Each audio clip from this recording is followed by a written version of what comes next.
El 40% de las enfermeras del Sergas son eventuales.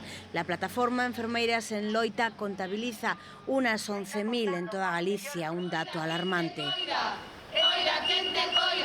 Queremos derogar a taxa de reposición, queremos aumentar o ratio de enfermeira por paciente e queremos aumentar as prazas que se ofertan nas oposicións e cambiar as condicións que vivimos diariamente os eventuais, que son moi precarias. Chamamentos de última hora, non temos dereito a baixa, non temos dereito a vacacións, sempre estamos pendientes do teléfono. Podoche explicar que agora mesmo estou disponible a partir do día 15, sei que hai contratos para ofertar a partir do día 16 e a mí todavía non me chamaron. É dicir, pode ser que me chamen mañá, pasado ou mesmo día 15 para empezar o día seguinte.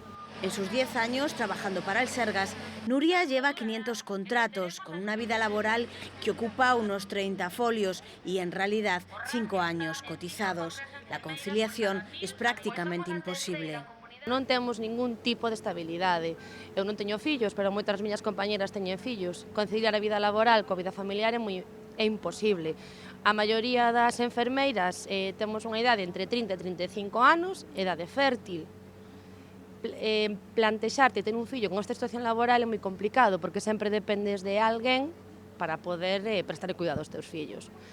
Dentro de la campaña 12 meses, 12 loitas, hace un mes estaban en Bruselas.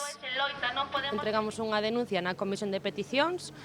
Temos que decir que en Bruselas non deixaban de sorprenderse que a situación que nos vivíamos. A propia vicepresidenta de comisións considerou que a nosa petición tiña que ser tratada con carácter urxente. É dicir, eles sorprendíanse que en Suecia as enfermeiras o que máis lle preocupa é o cambio climático, cando a nosa situación laboral é insostible e repercute directamente na asistencia que lle prestamos aos pacientes.